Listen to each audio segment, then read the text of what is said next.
Okay. So, this is your comprehensive online revision class for data interpretation and visualization using Python. Right, in this comprehensive online revision class, we will be discussing few questions from the previous year question papers, as well as few questions that will be helpful for you in your internal assessment. It is divided into two parts. First half is from 10:30 to 1, and the second half is from 1:30 to 4. Both the online classes have different links, so make sure you join both the classes with the different links, right? In the first half, we will be completing few questions from the previous year question papers, and in the second half, we will be looking into certain questions, some few sample questions that will be helpful in your internal assessment as well as in practical classes. So, let's start. One thing more, we will be taking up your queries after discussing the previous year question papers, right? Questions from the previous year question papers. We'll give you extra time at the end of the class so that we can discuss your queries, right?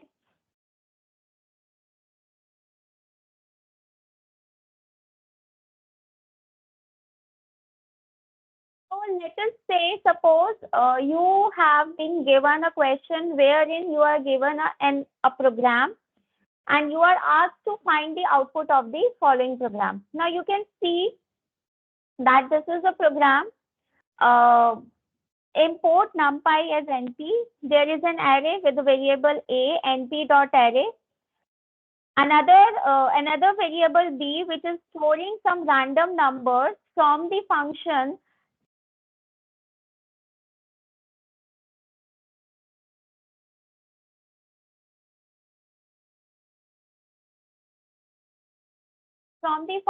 rand n, and then we are having two print statements, print a dot shape and print b dot shape. Now what will be its output? See, the a dot shape function gives you the dimensions of the array, right?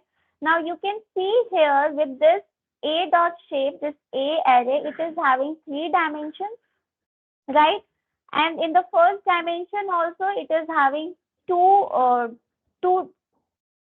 two different arrays, or two dimensions, right? So this print a dot shape will give you 2, 2 and 3 as an output. So the dimension of this array A is 2 by 2 by 3, right? Second one is your an array B, where we are generating random numbers of 4 by 3 dimensions.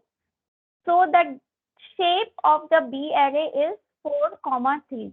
So when we talk about the output, this is your output. In your question paper, you will write the output as this 2 by 2 by 3, or 2 comma 2 comma 3, and for the second print statement, it is 4 comma 3. All of you, any of you who wants to note it down, you can note it down. I'm giving you a minute to note this question.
Coming to the next question.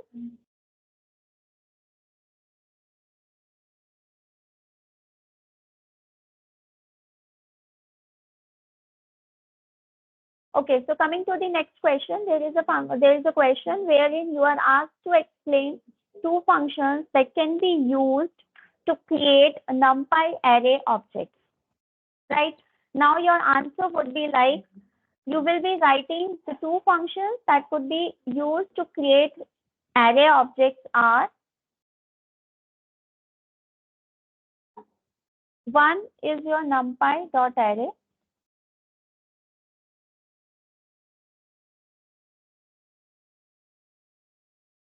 One is your numpy.array and second is your numpy.arange, right?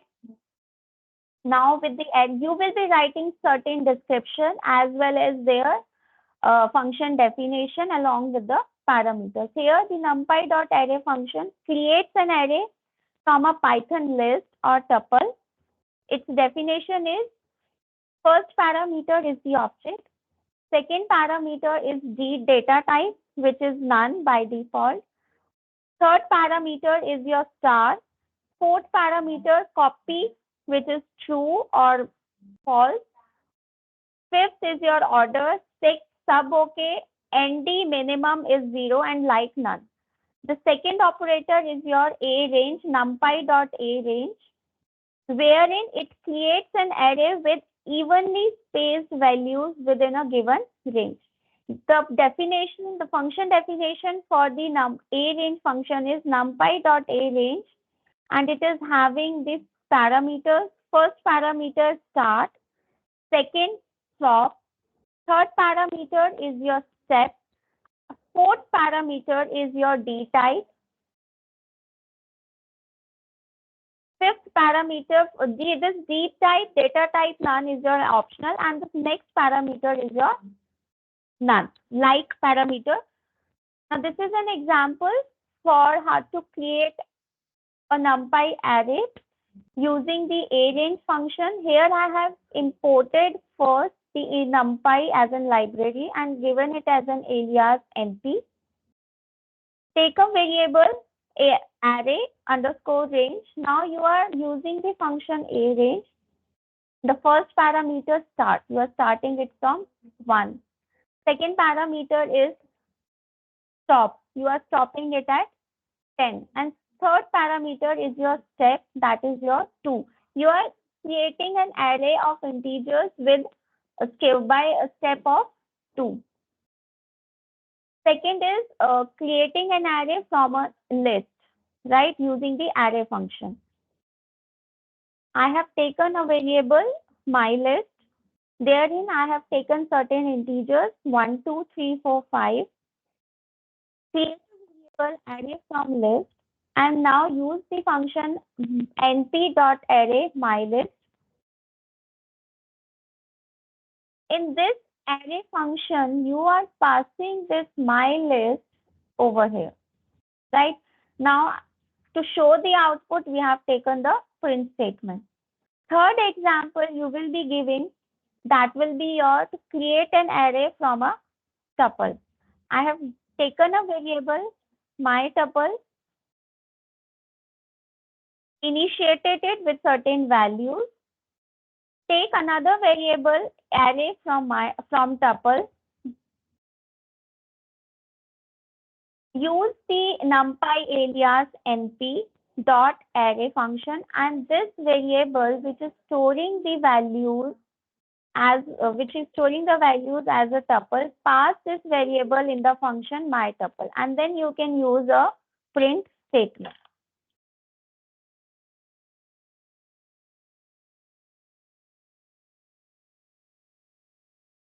So this is a sample program, or this is an example which shows you how to create NumPy array objects using arange as well as using array function, right? Those who want to note it down can note it down, and then we will move on to the next question.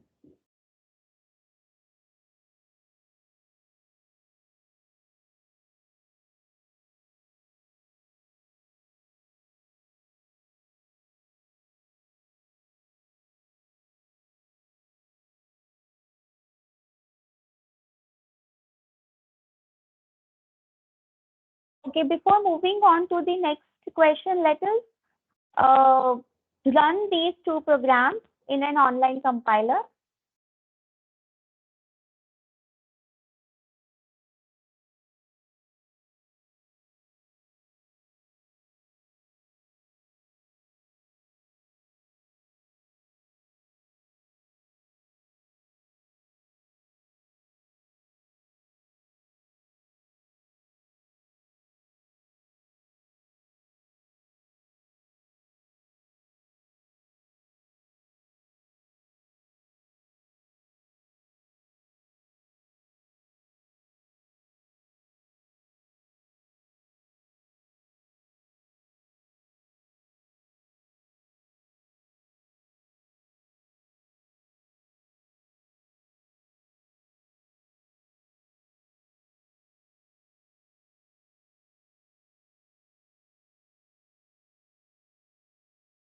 I have taken this online compiler. Now I am writing out the first program wherein we want to see what is the output if I use the shape function, right? So this was the question wherein the first line was to import the NumPy library, right? So let us run this program. I have two arrays, one array in the variable A and second array in the variable B, right? So let us run this. So this is your output 2, 2, 3 for the array A, right? And 4, 3, the dimension of the array is 4, 3 for the array B. So this is your output. This is how we have run this, the first program. Now we come to the second example.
Now the second example was to create an array using the A range. Now the program, first we are importing the NumPy library. Next we are using the function A range. And now we have given three parameters here. I've given three parameters. It will start from 1. It will stop at 10 without including 10 and the step size is 2. So let us run this. Now the output here is 13579. So this is your this is how you are creating an NumPy array object using A range function. The third example, to create an array using the array function.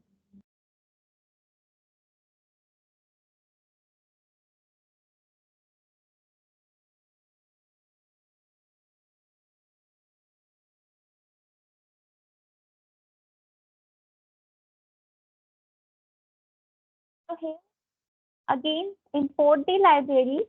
First part is to create an array from a list. Create a variable mylist, pass some certain values. Take another variable array from list, use the array function and pass this mylist into the myArray function, right? Second is your to create an array from a tuple. Take a variable myTuple, pass certain values 6, 7, 8, 9, 10. उसके बाद आप define another variable array from tuple, use the array function and pass this variable my tuple here, right? So let us run this program. Now this is the output here. We have created an array from list using the np.array function. We have created a second array from tuple using the function np.array, right? So any of those who want to note it down can note it down.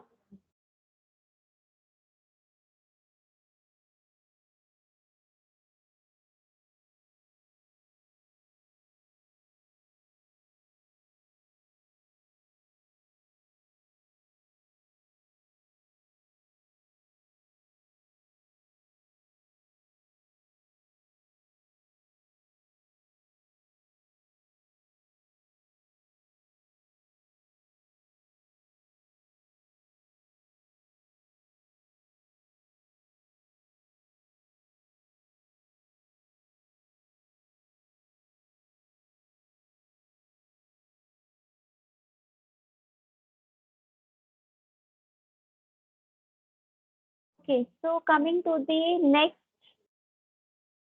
question.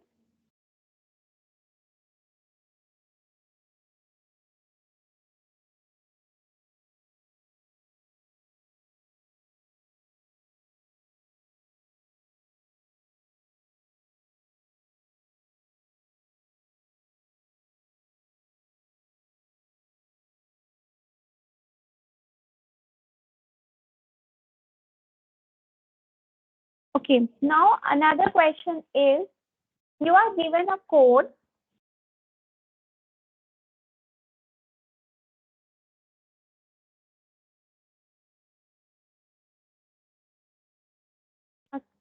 Next is you are given a code here. This is the program, right? And you need to identify its output. You need to write its output. You need to find out its output, right? Now see, first go through this program. The first line of this program is import pandas as PD. So you are using a pandas library here. Next, we have created, this program has created an obj object2 variable using the series, right? Now in this series, we have the values 4, 6, 5, 8, 7, and the index has been set as D, B, A, C, E. Now see, what is the first line? First line here is print obj2 D. Now this D means कि आपको जो index D पे value है उसको print करना, right? तो इसका output क्या होगा? यहाँ पे आप देखो, जो इंडेक्स डी है इसके ऊपर वैल्यू है 4. अब इस 4 को आपका यहाँ पे जो फर्स्ट लाइन है इसका आउटपुट आएगा 4. This is your output here. Second statement है कि ये जो आपकी सीरीज क्रिएट हुई है obj2 नाम से, इसके जो इंडेक्सिंग है, now this is your Boolean indexing. Boolean indexing में हम क्या करते हैं? हम इंडेक्स पास करते हैं एक कंडीशनल इंडेक्स. यहाँ पे हमने क्या किया है कि obj2 मतलब जो वैल्यूज, वो सारी की सारा सीरीज आप प्रिंट करो जिसमें obj2 की वैल्यूज 5 से ग्रेटर है, ठीक है? अब यहाँ पे आप सीरीज देखो, what is the series here? 4, 6, 5, 8, 7. यहाँ पे कौन कौन सी वैल्यूज हैं जो 5 से ग्रेटर है? पहली है 6, दूसरी है 8 और तीसरी है 7. अब यहाँ पे हमको सीरीज प्रिंट कराना है, तो सीरीज जब प्रिंट होगा वो इसके इंडेक्सेस के साथ प्रिंट होगा. तो इस लाइन का जो आउटपुट आएगा वो ये आएगा. सबसे पहले 6 5 से ग्रेटर है, 6, 8, 7, और इसके कॉरेस्पॉन्डिंग जो इसका इंडेक्स है, 6 का इंडेक्स है B, वो आ गया. 8 का इंडेक्स है C और 7 का इंडेक्स है E, ठीक है? जब हम सीरीज को प्रिंट करा रहे हैं तो इसके साथ इसका D टाइप भी आ गया, that is your int 64. Now D type किसका लिया हमने? इंटीजर्स का, 6, 8, 7. तो इस लाइन का आउटपुट आपके पास आ गया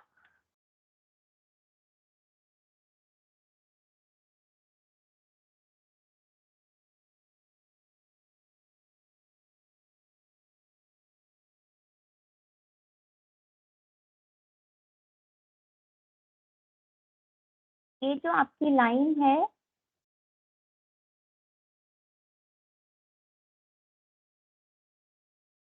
ये जो आपकी लाइन है जहाँ पे हमने इंडेक्स बुलियन इंडेक्स यूज किया है obj2 ग्रेटर देन 5, इस लाइन का आउटपुट आपके पास आएगा, दिस इज द आउटपुट। ठीक है, तो ये आपका आउटपुट हो गया, this is output for print series obj2 जहाँ पे हमने बुलियन इंडेक्सिंग यूज किया है वैल्यूज ग्रेटर देन 5। तो ये इसका आउटपुट हो गया। ठीक है, चलिए अब हम नेक्स्ट स्टेटमेंट को चेक करते हैं कि what is the next statement. हमारी जो नेक्स्ट स्टेटमेंट है obj2 डॉट इंडेक्स, राइट, इसका क्या मतलब है? इसका मतलब है ये जो हमारी सीरीज है obj2 pd डॉट सीरीज, इस सीरीज के इंडेक्सेस प्रिंट होके आएंगे। तो इसका आउटपुट आ जाएगा, this is the output. Index कौन कौन से हैं? डी, बी, ए, सी, ई, ये सारे के सारे इंडेक्स प्रिंट होके आ जाएंगे। इसके साथ प्रिंट होगा डेटा डी टाइप। नाउ ये जो डी टाइप है ये किस टाइप का डी है? This is your D type of object. इसके साथ आपका डी टाइप ऑब्जेक्ट भी प्रिंट होके आएगा। तो इस लाइन का आउटपुट है, ये जो इंडेक्स है ये किस लाइन का आउटपुट है? ये आउटपुट है प्रिंट obj2, ये आपका वेरिएबल है, सीरीज वेरिएबल है, और इसका हमने सिर्फ इंडेक्स प्रिंट कराया है, राइट। नेक्स्ट लाइन है हमारी obj2 स्टार 3। इसका क्या मतलब है? अगेन ये आपकी फैंसी इंडेक्सिंग है, यहाँ पे आपकी फैंसी इंडेक्सिंग यूज हो रही है, या जहाँ पे हम कुछ अर्थमेटिक मैनिपुलेशन कर रहे हैं, हम कुछ अर्थमेटिक ऑपरेशन कर रहे हैं। यहाँ पे हम क्या कर रहे हैं, ये जो हमारा सीरीज है, इस सीरीज की हर वैल्यू को 3 से मल्टीप्लाई करते हैं। आपको ये क्वेश्चन ध्यान से देखना है, यहाँ पे सिंगल स्टार है। सिंगल स्टार का मतलब है आप मल्टीप्लाई करते हो। तो मल्टीप्लाई करने के लिए आपके पास पहले आपने सारे इंडेक्सेस ले लिए, डी, बी, ए, सी, ई, ये आपके इंडेक्सेस आ गए। हर इंडेक्स के कॉरेस्पॉन्डिंग क्या वैल्यू है? 4, 6, 5, 8, 7। यहाँ पे हमने क्या यूज किया है? Multiply by 3। तो मैं 4 को 3 से मल्टीप्लाई कर रही हूँ तो आउटपुट आ गया 12। 6 को 3 से मल्टीप्लाई कर रही हूँ तो आउटपुट आ गया 18। 5 को 3 से मल्टीप्लाई कर रही हूँ तो आउटपुट आ गया 15। 8 को मल्टीप्लाई कर रही हूँ तो आउटपुट आ गया 24। ई को मल्टीप्लाई कर रही हूँ तो आउटपुट आ गया 21। तो जब हम बात करते हैं, हमारी स्टेटमेंट है प्रिंट obj2 स्टार 3, तो इसका आउटपुट क्या आएगा?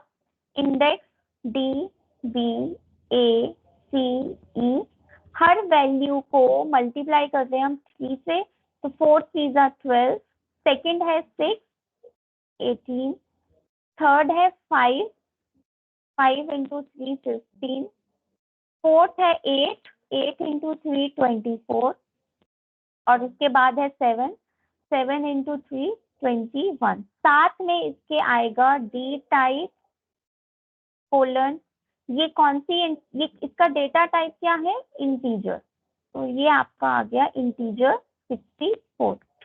so this is your print statement here. हम right, next is your last print statement.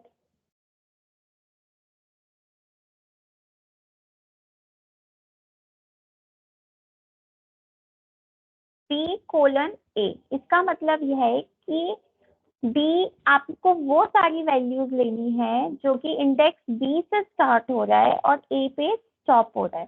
तो आउटपुट आ गया, ये हमारा आउटपुट आ गया। ये किसका आउटपुट है? प्रिंट सीरीज है हमारी obj2, और हम कहाँ से स्टार्ट कर रहे हैं? इंडेक्स b से स्टार्ट करके इंडेक्स a तक हम फिनिश कर रहे हैं। तो इसका आउटपुट आ गया पहला b और a, और इस इंडेक्स पे क्या वैल्यूज हैं? 6 and 5। ठीक है, साथ में ये वैल्यूज का डी टाइप, डेटा टाइप कितना है? int 64। तो ये भी इसके साथ प्रिंट होके आएगा। ठीक है, इस तरह का अगर क्वेश्चन आता है कि फाइंड द आउटपुट, तो आपको पहले प्रोग्राम ठीक से देखना है कि कहीं उस प्रोग्राम में कोई एरर तो नहीं। यहाँ पे एलियास पीडी यूज किया है तो पीडी ही यूज किया है। यहाँ पे वेरिएबल obj2 है तो सारी जगह obj2 वेरिएबल यूज किया है। उसके बाद हर एक स्टेटमेंट को ध्यान से देखते हुए उसका आउटपुट लिखना है।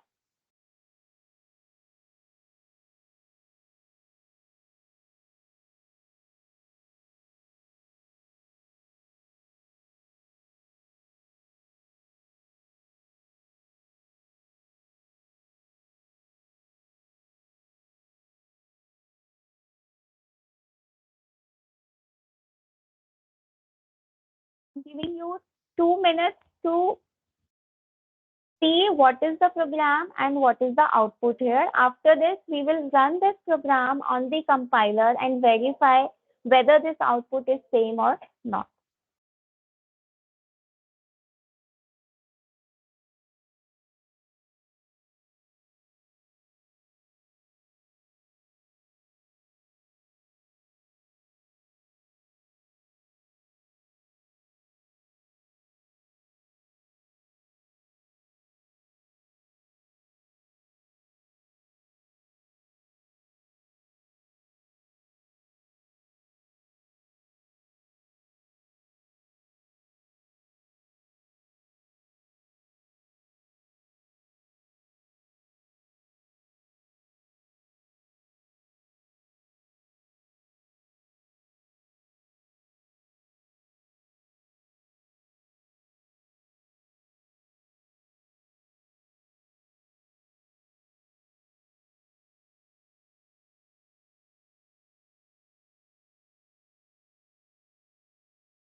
ठीक है, तो हमारे पास ये क्वेश्चन था जहाँ पे हम बात कर रहे हैं import pandas as cd।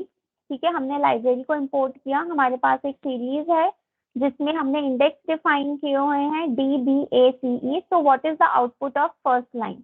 First line का क्या आउटपुट रहेगा? Let us see one by one.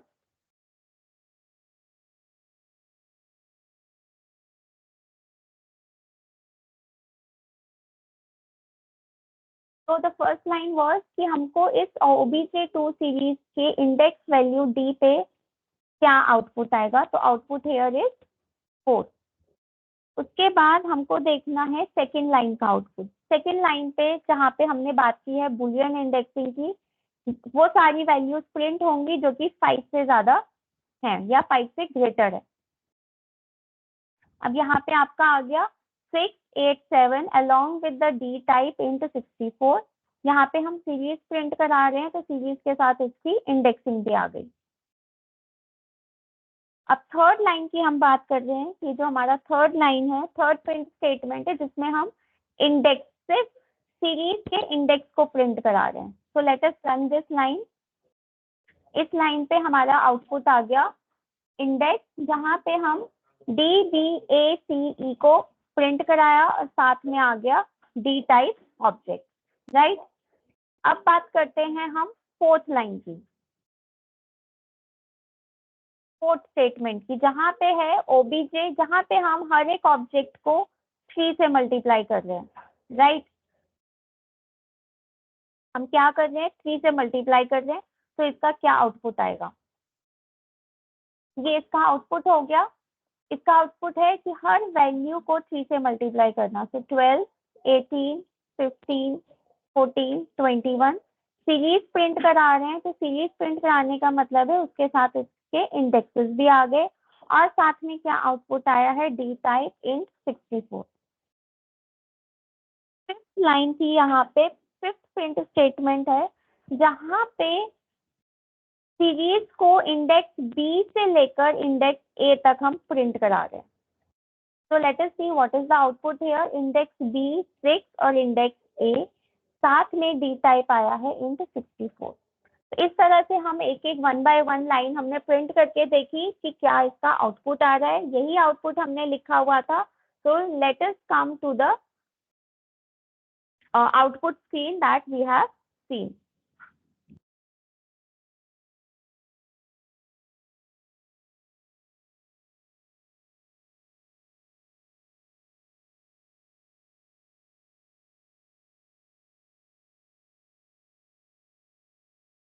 So this is the output here, complete program और इसका आउटपुट। अब जब हम इस क्वेश्चन की बात करते हैं, जब हम आंसर लिखने की बात करते हैं, तो क्या हमको आंसर किस तरीके से लिखना चाहिए, ठीक है। तो एक बार हम ये भी देख लेते हैं। नाउ सी इसकी मार्किंग स्कीम कैसे होती है। सपोज करिए ये क्वेश्चन है आपका 5 मार्क्स का, ये है आपका 5 मार्क्स का, ठीक है। तो 5 मार्क्स का क्वेश्चन है, मतलब यहाँ पे कितनी स्टेटमेंट है, स्टेटमेंट 1, 2, 3, 4 एंड 5। ये 5 स्टेटमेंट है। इन पांचों स्टेटमेंट का आप अगर आउटपुट ठीक से लिखते हो तभी आपको 5 मिलेंगे। अगर आपने मान लीजिए सिर्फ एक ही लाइन का आउटपुट ठीक से लिखा, सिर्फ ये आउटपुट है जो आपने ठीक से लिखा है, so you will get marks for only this part, ठीक है। जब हम इस आउटपुट को लिख रहे हैं, हम यहाँ पे कमेंट कर सकते हैं इस तरह से और लिख सकते हैं कि ये हमारा आउटपुट है प्रिंट OBJ2 इंडेक्स D, इसका आउटपुट है 4। उसके बाद हम लिख सकते हैं कि हमारी जो सेकंड स्टेटमेंट है इसका क्या आउटपुट आएगा, इसका आउटपुट आएगा ये, हम इस वाले पार्ट को लिखेंगे कि that this is the output. Third line है, थर्ड स्टेटमेंट है, ये हमारी थर्ड स्टेटमेंट है, तो इसका क्या आउटपुट आएगा, आउटपुट लिख के हम इसका ये थर्ड लाइन जो है हमारी, ये इसका आउटपुट हो गया, ठीक है। इसी तरह से ये फोर्थ लाइन है, तो इसका क्या आउटपुट हो गया, ये इसका आउटपुट हो गया। और इसी तरीके से ये हमारी फिफ्थ लाइन है, इसका ये आउटपुट हो गया। चलिए अब नेक्स्ट क्वेश्चन की बात करते हैं। Now the next question is again find the output of this program. All of you do this in your notebook and then write the answer in the chat box.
output of this program?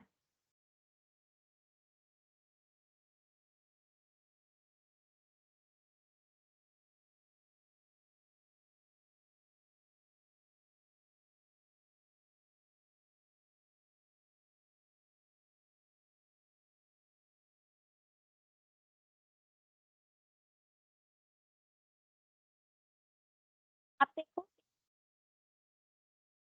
numpy library import हुई है, उसके बाद 2 arrays हैं, ठीक है।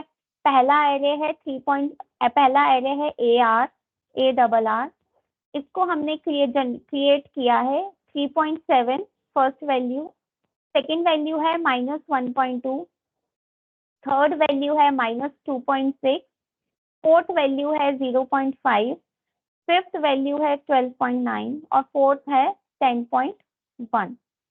अब दूसरा हमने एक वेरिएबल लिया है array2, जहां पे हम फंक्शन यूज कर रहे हैं as टाइप। इसमें हम क्या कर रहे हैं, इसकी जो टाइप है एरे की, इसको चेंज कर रहे हैं इंटू 32 में, और फिर इसके बाद हम इसको प्रिंट करा रहे हैं। तो इसका आउटपुट क्या होगा, इसका आउटपुट होगा कि ये जो हमारी वैल्यूज हैं ये सारी की सारी फ्लोट में है, और हमने इसको किस में कन्वर्ट करा दिया, इंट में। तो इसका जो आउटपुट आया,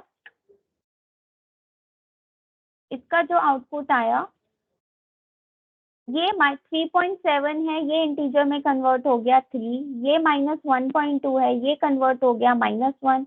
ये सारी फ्लोटिंग वैल्यूज थी, तो ये सारी की सारी इंटीजर में कन्वर्ट हो गई। तो यहाँ पे हमारा जो फंक्शन है वो है as टाइप, ठीक है। ये हमारा जो as टाइप फंक्शन है, ये एरेज की वैल्यू को दूसरे इंटीजर में, दूसरे डेटा टाइप में कन्वर्ट करता है।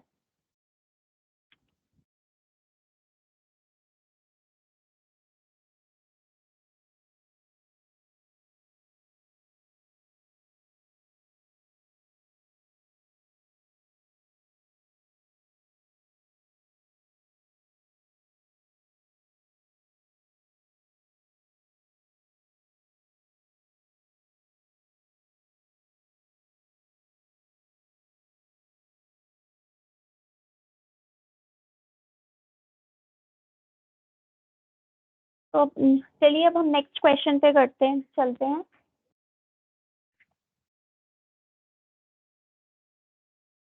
नेक्स्ट क्वेश्चन है, एक्सप्लेन री index for a series object. तो ये री इंडेक्सिंग क्या होती है, री इंडेक्सिंग होती है आपकी जहां पे आप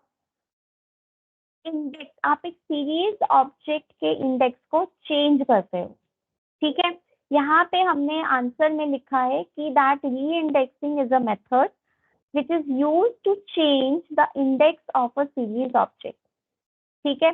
सबसे पहले हमने बताया है कि री इंडेक्स होता क्या है, ये एक मेथड है जो कि इंडेक्स को, सीरीज ऑब्जेक्ट के एक इंडेक्स को चेंज करता है। उसके बाद ये क्या रिटर्न करेगा, what will it return, it will return a new series with the data of the original series, ठीक है। क्या रिटर्न करेगा, डेटा तो वही रहेगा, तो the data is original series, और लेकिन इंडेक्स दूसरी हो गई, इंडेक्स चेंज हो गई, तो ये इंडेक्स को चेंज करके आउटपुट देगा या इंडेक्स को चेंज कर देगा। फॉर एग्जाम्पल, हमने यहाँ पे एक प्रोग्राम लिया है, उसका एक एग्जाम्पल है ये। क्या एग्जाम्पल है ये, क्योंकि यहाँ पे पांडास लाइब्रेरी की बात कर रहे हैं, तो हमने पहले पांडास को इंपोर्ट किया, एक सीरीज क्रिएट करी, ठीक है। सीरीज में हमने इंडेक्स बनाया A B C, ये हमारे 3 इंडेक्सेस हैं। इन 3 इंडेक्सेस को हमने वैल्यूज दे दी 1 2 एंड 3। उसके बाद हम इसको प्रिंट करा रहे हैं।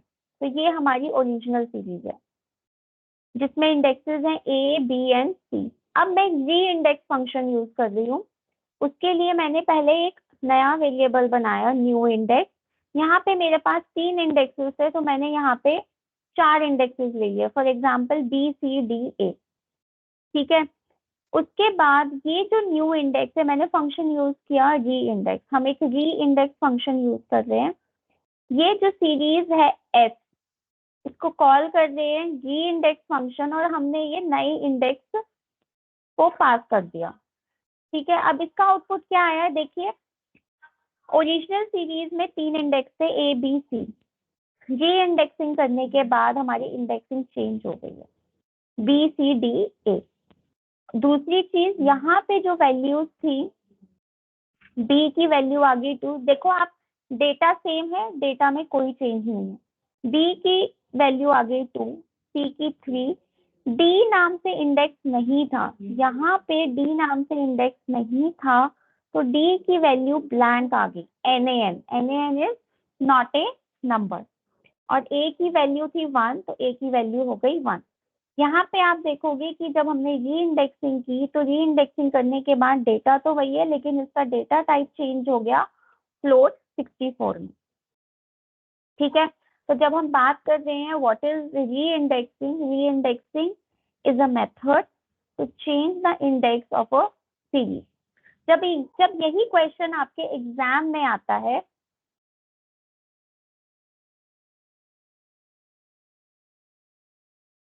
आपके एग्जाम में अगर इस तरह का क्वेश्चन आता है, तो आपको मान लीजिए ये क्वेश्चन 2 नंबर का है, तो आप पहले री इंडेक्स को बताएंगे कि री इंडेक्स काम क्या करता है, उसके बाद एक एग्जाम्पल ले लो, छोटा सा एक प्रोग्राम का एग्जाम्पल और उसका आउटपुट। ठीक है, so this is your sample solution for the question explain re-indexing for a series object. Those who want to note it down can note it down.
Okay.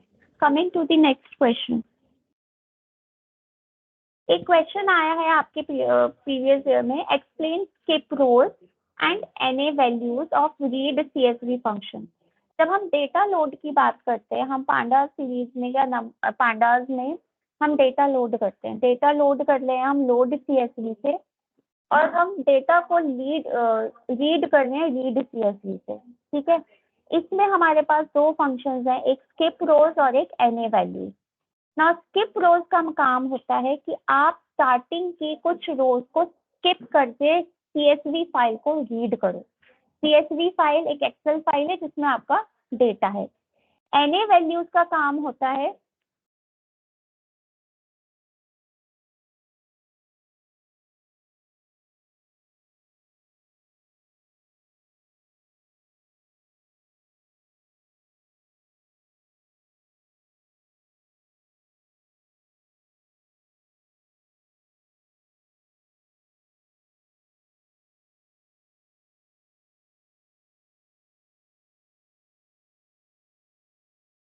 अब ये जो ब्लैंक वैल्यूज हैं, कुछ blank values हैं जो कि Python में और पाइलॉट की लाइब्रेरी में प्रीसेट हो रखी है। Now let us see how we can write its answer.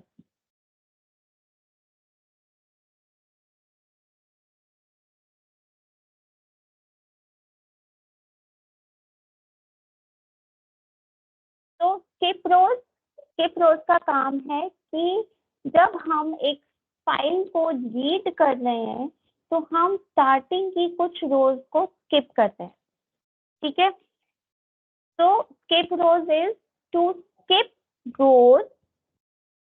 Skip मतलब हम कुछ रोज को छोड़ रहे हैं, स्किप कर रहे हैं, तो स्किप रोज का काम है तो skip rows while reading a CSV file. CSV file is your comma separated values file and we are using, अब इसको हम इस पैरामीटर को हम read underscore CSV फंक्शन में पास करेंगे। किस तरीके से पास करेंगे? लेट अस सी। उसके बाद ये जो आपका skip rows पैरामीटर है ये लिस्ट ऑफ इंटीजर्स लेगा, ठीक है। लिस्ट ऑफ इंटीजर्स मतलब जिसका काम होगा कि कौन कौन सी रोज को हमें स्किप करना है, कौन कौन सी रोज को हमें छोड़ देना है। फॉर एग्जाम्पल अगर मैंने स्किप रोज को सेट कर दिया 0, तो जीरो का मतलब हो गया फर्स्ट, हमारी जो इंडेक्सिंग स्टार्ट होती है, हमारी जो काउंटिंग स्टार्ट होती है वो 0 से स्टार्ट होती है। तो अगर मैं स्किप रोज 0 करती हूँ तो CSV फाइल डेटा सेट को रीड करते हुए ये फर्स्ट रो को स्किप कर देगा, ठीक है। इसी तरह से मैंने यहाँ पे मैं बात कर रही हूँ कि मैं यहाँ के स्किप रोज के पैरामीटर में लिस्ट ऑफ इंटीजर्स पास कर सकते हैं। तो यहाँ पे देखो ये हमारा पैरामीटर है स्किप रोज, यहाँ पे मैंने 2 वैल्यूज को पास किया, पहली 0 और दूसरी 1, ठीक है। तो it is like we are skipping first 2 rows. तो इसका नेक्स्ट देखते हैं हम इसका एक एग्जाम्पल। पांडास लाइब्रेरी को इंपोर्ट किया, एक डेटा फ्रेम में CSV फाइल को रीड किया। अब यहाँ पे मेरा जो पैरामीटर है स्किप रोज 0 एंड 1, ठीक है। तो इसका जो आउटपुट आएगा वो फर्स्ट 0 और फर्स्ट रो को स्किप करके उसका आउटपुट आएगा, ठीक है। तो this is how you are writing an answer. आपके पास एक्सप्लेन का क्वेश्चन आया है, आप पहले बताओगे कि स्किप रोज होती क्या है, उसके क्या पैरामीटर हैं, क्या उसकी वैल्यूज हैं, और एक छोटा सा एग्जाम्पल आपको लिख के देना होगा जिसमें आपके एग्जाम्पल में आपका 2 या 3 लाइन का या छोटा सा कोड आ गया और उसका एक आउटपुट आ गया। तो नेक्स्ट पार्ट था इसका NA values. What is N NA values? NA values क्या होती है? एक हैशेबल होती है या इटरेबल होती है। इटरेबल का मतलब हो गया जिसको हम एक एक करके रीड कर सकते हैं। इसका काम क्या होता है? It will create a string जो कि NaN not a number values को किस तरीके से ये कंसिडर करेगी, ठीक है। Now let us see. By default क्या होता है, ये जो वैल्यूज हैं वो होती हैं ब्लैंक, ये हमारा ब्लैंक है, ठीक है। सिंगल कोट्स या डबल कोट्स में हमने कुछ पास नहीं किया, तो it will consider the blank string. यहाँ कुछ कई जगह हम NA लिख देते हैं, ठीक है। NA 2 बार NA लिख दिया, 1 बार NA लिख दिया, -1 लिख दिया, ठीक है। कई बार हमने QNAN लिख दिया, बहुत सारी जगह NA होता है, बहुत सारी जगह N/A होता है, कुछ बहुत सारी जगह कुछ डेटा में नल लिखा होता है, कुछ डेटा में N लिखा होता है, बहुत सारी जगह पे या डेटा में नन होता है या स्मॉल में नल होता है। तो ये आपकी डिफॉल्ट NA वैल्यूज हैं जो कि ब्लैंक वैल्यूज हैं, ठीक है। Now let us see how it will be done. आप यहाँ पे एक मेरे पास एक डेटा है CSV फाइल का, ठीक है, जिसमें कुछ बच्चों के नाम हैं, उनकी क्लास है और उनके टोटल मार्क्स हैं। यहाँ पे ये स्टूडेंट है, इस रो में शिवम और राघव, इस दोनों रोज में जो मार्क्स हैं वो नॉट अवेलेबल है, ठीक है। तो जब हम इस फाइल को रीड कर रहे हैं तो ये हमारा आउटपुट आ रहा है, इस तरीके से आउटपुट आ रहा है। अब हम देखते हैं कि जब हम इसमें NA वैल्यूज पास करते हैं तो क्या आउटपुट आएगा। तो let us see, we will run this and तो जब हम इसमें NA वैल्यूज पास करेंगे तो इसका आउटपुट होगा जिसमें कि ये इसको ब्लैंक स्ट्रिंग को NaN के साथ रिप्लेस कर देगा, ठीक है। आप देखो यहाँ पे जो ये लाइन थी #NA, इसको यहाँ पे NaN के साथ रिप्लेस कर दिया, right. So this is the use of NA values. Now coming to the next question. एक क्वेश्चन है what is bool and string data type. Bool data type क्या होता है और स्ट्रिंग डेटा टाइप क्या होता है? बूल नंपाई एरे ऑब्जेक्ट का एक डेटा टाइप है जो कि बूलियन होता है, जिसकी वैल्यूज ट्रू या फॉल्स होती हैं। सेकेंड डेटा टाइप है स्ट्रिंग, जिसको हम यूज करते हैं टेक्स्ट को रिप्रेजेंट करने के लिए। हमारा जो टेक्स्ट है, टेक्स्ट को हम सिंगल कोट्स या डबल कोट्स में लिखते हैं। टेक्स्ट में हो सकता है name, address, name of the subject, name of the city. तो ये सारी की सारी डेटा किसमें स्टोर होती है? स्ट्रिंग में।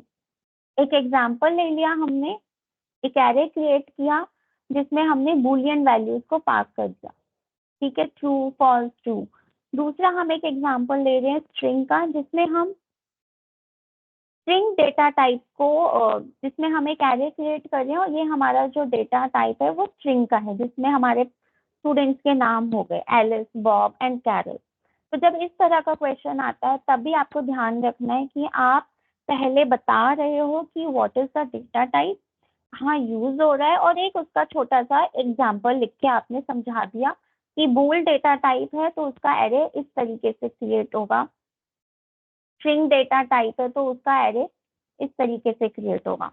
ठीक है, इसके साथ हम कुछ और डेटा टाइप रिवाइज कर लेते हैं कि पाइथन में आपके डेटा टाइप कौन कौन से हैं। String, integer, float, Boolean, complex. ना जरूरी नहीं है कि आपको हमने सिर्फ यही 2 क्वेश्चन पूछे हैं तो बूल या स्ट्रिंग आया है। इसके अलावा भी कुछ क्वेश्चन आ सकते हैं कि इंटीजर डेटा टाइप क्या होता है, कॉम्प्लेक्स डेटा टाइप क्या होता है। आप उसको 1 या 2 लाइन में एक्सप्लेन करो कि that it is use to represent this. For example data type integer, तो it is use to represent integer number. फिर इसके साथ आप एक एग्जाम्पल दे दो कि इस तरह से हमारा एरे क्रिएट हो रहा है जिसमें हमारे इंटीजर वैल्यूज पास हो रही है। नंपाई डेटा टाइप कौन कौन से हैं? इंटीजर है, बूलियन है, अनसाइंड है, टाइम डेल्टा एक नंपाई का डेटा टाइप है, ऑब्जेक्ट है, ठीक है, यूनिकोड स्ट्रिंग है जिसमें हमारे जो डेटा वैल्यूज हैं वो यूनिकोड की फॉर्म में स्टोर हो जाते हैं। नाउ सपोज कुछ क्वेश्चंस होते हैं short note type, right. For example आपको एक बोला गया एक शॉर्ट नोट लिखो, ठीक है। अब यहाँ पे मैं एक क्वेश्चन ले रही हूँ, right A short note on matplotlib library. तो जब हम शॉर्ट नोट की बात करते हैं तो शॉर्ट नोट में हम कोशिश करते हैं हम मैक्सिमम टू मैक्सिमम या ज्यादा से ज्यादा हम जितना कवर कर सकते हैं उस टॉपिक के बारे में हम उसको कवर करें, ठीक है। नाउ यहाँ पे मैं एक एग्जांपल ले रही हूँ मैटप्लॉटलिब लाइब्रेरी। तो देखते हैं कि हमने इसमें क्या क्या लिखा है। सबसे पहले मैंने बात करी मैटप्लॉटलिब की। ये क्या है? ये it is a library, right? It is a comprehensive library which is creating static, animating and interactive visualization. किसमें विजुअलाइजेशन यूज हो रही है? पाइथन में, ठीक है। दूसरी हमने बात करी कि ये लाइब्रेरी बनाई किसने? जॉन डी हंटर ने बनाई। किस ईयर में बनाई? 2003 में। अब फिर हम बात करते हैं कि इस लाइब्रेरी को हम इंस्टॉल कैसे कर सकते हैं। हम इसको इंस्टॉल कर सकते हैं PIP के थ्रू, ठीक है, PIP पाइथन इंस्टॉल, राइट। उसके बाद हम बात करते हैं कि हम इसको इंपोर्ट कैसे कर सकते हैं। हम इसको इंपोर्ट कर रहे हैं matplotlib.pyplot as plt हमारा एजियास हो गया। आप देखो शॉर्ट नोट में मैंने कितनी सारी चीजें कवर करी। पहले मैंने बताया व्हाट इज मैटप्लॉटलिब, ये लाइब्रेरी किसने क्रिएट करी, इसकी इंस्टॉलेशन क्या है, इसकी इंपोर्ट क्या है, ठीक है। ये सारी चीजें क्वेश्चन में नहीं पूछी है, लेकिन जब हम शॉर्ट नोट की बात करते हैं तब हमको उस आंसर को कंप्लीट करने की कोशिश करनी है। हम जितनी मैक्सिमम इंफॉर्मेशन दे सकते हैं, चाहे वो 2 नंबर का हो, चाहे वो 5 नंबर का हो, चाहे वो 10 नंबर का हो, हम उसमें मैक्सिमम इंफॉर्मेशन को राइट करते हैं, मैक्सिमम इंफॉर्मेशन को लिखते हैं। अब मैं बात करती हूँ कि हम मैटप्लॉटलिब को यूज किस में करते हैं। प्लॉट्स बनाने के लिए यूज कर रहे हैं, इंटरैक्टिव फिगर्स बनाने के लिए यूज कर रहे हैं, लाइब्रेरी को हम कस्टमाइज करने के लिए यूज कर रहे हैं। हमने देखा जब हम डिफरेंट लाइन चार्ट्स बना रहे हैं तो डिफरेंट लाइन चार्ट्स को हम किस तरह से कलर कर सकते हैं, उसका स्टाइल चेंज कर सकते हैं, उसके मार्कर्स चेंज कर सकते हैं, हम इसको डिफरेंट फाइल फॉर्मेट में एक्सपोर्ट कर सकते हैं। दूसरा हमने बात की कि ये जो हमारी मैटप्लॉटलिब लाइब्रेरी है ये हम जुपिटर लैब या डिफरेंट GUIs में इंपोर्ट कर सकते हैं और इसमें एम्बेड कर सकते हैं। तीसरा हमने कुछ और लिखना चाहा कि किस तरह के प्लॉट्स बना रहा है, ठीक है, कि क्या बना रहा है। अभी हम बात कर रहे थे कि ये विजुअलाइजेशन दे रहा है। विजुअलाइजेशन में मैटप्लॉटलिब क्या बता रहा है कि किस तरह से हम प्लॉट क्रिएट कर सकते हैं, चार्ट बना सकते हैं, ठीक है। जब हम प्लॉट बना रहे हैं तो उसमें हम लाइन स्टाइल को चेंज कर रहे हैं, कलर को चेंज कर रहे हैं, मार्कर और लेबल्स को चेंज कर रहे हैं। फिर हम बात करते हैं कि मैटप्लॉटलिब कितने तरह की प्लॉट टाइप को यूज कर रहा है। स्कैटर प्लॉट है, बार प्लॉट है, पाई चार्ट है, हिस्टोग्राम है। हम इसमें लाइन चार्ट की भी बात कर सकते हैं, ठीक है। और इसको हम मैटप्लॉटलिब लाइब्रेरी को हम नमपाई, पांडास और अदर लाइब्रेरी के साथ भी इंटीग्रेट कर सकते हैं। अब यहाँ पे मैंने कुछ 10-12 या 6-7 मैंने बता दिया कि कौन कौन से प्लॉट टाइप्स हैं। मैटप्लॉटलिब में लाइन ग्राफ है, स्टेम प्लॉट है, बार चार्ट है, हिस्टोग्राम है, स्कैटर प्लॉट है, बॉक्स प्लॉट है, स्टैक प्लॉट है, पाई चार्ट है, वाइलन प्लॉट्स है, 3D प्लॉट्स है। तो यहाँ पे जब मैं शॉर्ट नोट की बात कर रही हूँ तो मैंने इस पार्ट को भी डिफरेंट प्लॉट जो कि मैटप्लॉटलिब लाइब्रेरी प्रोवाइड कर रही है उसको यहाँ पे लिख दिया है, ठीक है। इसके साथ एक छोटा सा मैंने प्रोग्राम बना दिया मैटप्लॉटलिब में इन शॉर्ट नोट ऑल्सो, ठीक है, जिसमें मैंने बात करी कि जो हमारा प्लॉट है, लाइन प्लॉट है, इसका क्या सिंटैक्स है। इस सिंटैक्स को मैंने कंप्लीट कर दिया या कुछ पैरामीटर्स ले लिए जो कि इम्पोर्टेंट है, XY पैरामीटर ले लिया, कलर ले लिया, मार्कर ले लिया और एक छोटा सा प्रोग्राम लिख दिया जिससे मैं एक प्लॉट बना सकती हूँ, ठीक है। और एक उसके साथ मैंने उसका आउटपुट भी बनाया, ठीक है। आउटपुट बनाने से हमको ये पता चल गया कि ये जो प्रोग्राम मैं एग्जांपल दे रही हूँ इस एग्जांपल के साथ इसका आउटपुट क्या आएगा। तो इस तरीके से आपका एक शॉर्ट नोट कंप्लीट हो जाता है, ठीक है। Now this short note is complete. ये एक कंप्लीट इंफॉर्मेशन दे रहा है मैटप्लॉटलिब लाइब्रेरी के बारे में। एक बार फिर से रिवाइज करते हैं हमने इसमें क्या क्या लिखा। हमने पहले बताया कि मैटप्लॉटलिब होती क्या है, किसने उसको क्रिएट किया, कैसे हम उसको इंस्टॉल कर रहे हैं, कैसे हम इंपोर्ट कर रहे हैं, 4 पॉइंट, उसके यूजेस क्या हैं, 5 पॉइंट, ठीक है। 6 पॉइंट हमने लिया, ये कौन कौन से चार्ट इसमें अवेलेबल है, हम कितने डिफरेंट टाइप्स के चार्ट ले सकते हैं। 7 पॉइंट हमने क्या किया, इसमें एक छोटा सा एक एग्जाम्पल दे दिया, एक प्लॉट का सिंटेक्स और उसके साथ एक उसका प्रोग्राम और उसका आउटपुट, ठीक है। तो ये 6-7 पॉइंट या 8 पॉइंट हमने एक शॉर्ट नोट में कवर किया। इससे क्या हो रहा है, उस शॉर्ट नोट की कंप्लीट इंफॉर्मेशन जा रही है। आपके आंसर को देखते ही जो भी कॉपी आपकी इवेल्युएट कर रहा है, एग्जामिन कर रहा है, उसको पता चल रहा है कि yes this answer is complete information is there in this short note.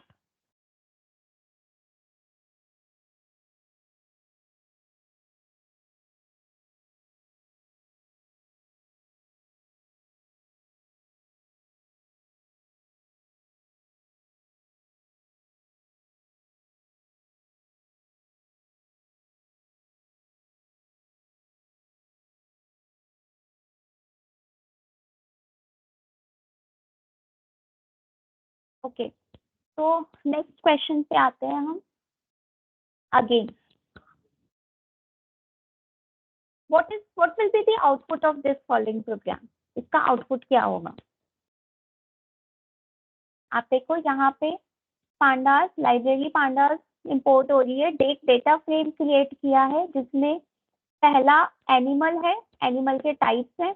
उसके बाद दूसरी रो क्रिएट की है मैक्स स्पीड और उसमें ये कुछ वैल्यूज है, ठीक है। तो इसका आउटपुट क्या होगा। अब ध्यान से देखो, ये जो प्रिंट स्टेटमेंट है, इस प्रिंट स्टेटमेंट में ग्रुप बाय फंक्शन को यूज किया, ठीक है। ग्रुप बाय एनिमल आप एनिमल से इसको ग्रुप करो और फिर उसका मीन निकालो। आप देखोगे जब हम इस डेटा फ्रेम को देख रहे हैं तो इसमें कुछ data values, animal data values, animal की रोज में कुछ वैल्यूज रिपीट हो रही हैं। जैसे फैल्कॉन है, ये 2 बार ही है, पैरट है, ये 2 बार है। तो जब मैं इसको ग्रुप करूंगी तो इसका जब आउटपुट आएगा एनिमल, फैल्कॉन और दूसरा है पैरट। ठीक है, इससे ग्रुप कर लिया। अब इसका मीन निकालना है। फैल्कॉन फैल्कॉन ये हमारा, ये स्पीड है 380 और 370 मीन। ठीक है, 380 और 370 का एवरेज क्या होगा? कैलकुलेट करो इसको। What will be the average for 380 and 370?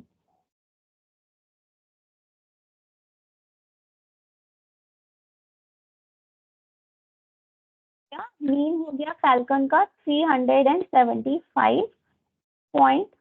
ठीक है, दूसरा दूसरा जब मैंने ग्रुप बनाया वो ग्रुप बना पैरट का। इसमें भी मुझे एवरेज निकालना है, मीन फंक्शन है, मीन निकालना है। तो मेरे पास ये 2 वैल्यूज हैं 24 एंड 26। इसका एवरेज हो गया 25। ठीक है, तो जो आउटपुट आएगा ये इसका आउटपुट आ गया। आप आउटपुट में देखो, मीन मैक्स स्पीड आया है, यहाँ पे एनिमल लिखा है, ये 2 ग्रुप्स बना गए फैल्कन एंड पैरट। ये हमने मीन बनाना था, मीन निकालना है तो मैक्सिमम स्पीड आ गई और ये फ्लोटिंग में आई है। ठीक है, तो this will be the output है। आप इसको ये इसका आउटपुट है, तो आपका जो आउटपुट है ये एग्जैक्टली इसी फॉर्मेट में आपको लिखना होगा। ठीक है, आप इसको थोड़ा बहुत एक्सप्लेन भी कर सकते हो कि that this is a DF, this is a data frame. जब मैंने ग्रुप बाय किया, when I made a group by, तो इसमें 2 ग्रुप्स बने। There are 2 group. कौन कौन से 2 ग्रुप्स है? एक है फैल्कॉन, 2 ग्रुप्स आर देयर, एक फैल्कॉन है और एक पैरट है। उसके बाद मीन फंक्शन यूज किया। Mean is used to find the average. ठीक है, और इसमें एवरेज फाइंड आउट किया तो 380 एंड 370 का 375 एंड 24 एंड 26 का 25। राइट, तो ये आपका आउटपुट हो गया, आउटपुट ऑफ दिस प्रोग्राम। जब आप प्रोग्राम की बात करते हो, जब आपका प्रोग्राम आउटपुट वाले क्वेश्चंस आते हैं, तो आपको सबसे पहले प्रोग्राम को ठीक से देखना है और उसमें चेक करना है कि किस तरीके से कौन कौन से फंक्शंस यूज हुए। ठीक है, और उसके हिसाब से आपको उसका आउटपुट लिखना है। देखो, एग्जाम में हम लोग प्रोग्राम तो रन करके नहीं देख सकते, हम सिर्फ उसको उसके जो फंक्शंस हैं, उसकी फंक्शन की डेफिनेशन से हम रिकॉल कर सकते हैं कि क्या आउटपुट आएगा। राइट,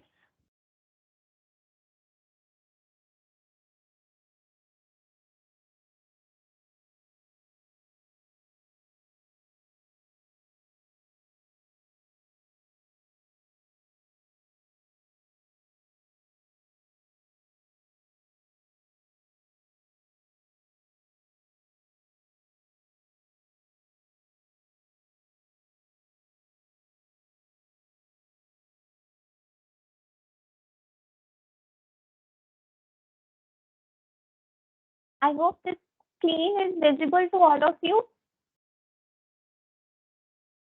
स्क्रीन सबको विजिबल है? Anyone from you can write? Okay fine, ठीक है। तो next question, what will be the output of this program? आप देखो इस प्रोग्राम को कि क्या है ये program, and write in the chat what will be its output.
So let us start solving this question. Library pandas, ठीक है, ये एक डेटा फ्रेम बन के आया है इन द वेरिएबल D1। यहाँ पे डेटा फ्रेम में देखो क्या है, नाम, आईडी और रोल और थर्ड इज कंट्री। ठीक है, अब ये डेटा फ्रेम क्रिएट हो गया, पहला डेटा फ्रेम DF1 क्रिएट हो गया। दूसरा डेटा फ्रेम क्रिएट किया आईडी, नेम, जिसमें दो कॉलम्स हैं, एक आईडी है और एक नेम है। Now what is the first statement? पहली है print statement merge DF2 on ID. यहाँ पे कौन सा फंक्शन यूज हो रहा है? मर्ज यूज हो रहा है। किसके साथ मर्ज हो रहा है? DF1 को, डेटा फ्रेम 1 को डेटा फ्रेम 2 के साथ हम मर्ज करते हैं। किस पे मर्ज कर रहे हैं? आईडी पे। जब हम आईडी पे मर्ज कर रहे हैं तो यहाँ पे देखो डेटा फ्रेम 1 और डेटा फ्रेम 2 में कौन कौन सी आईडीज हैं जो कॉमन है। सबसे पहले हम डेटा फ्रेम 1 को लिखते हैं कि ये किस तरीके से क्रिएट होके आएगा।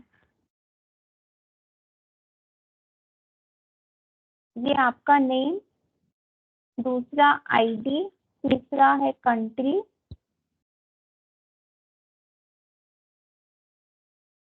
ये देखो ये आपकी है, ठीक है, आपका ये आ गया।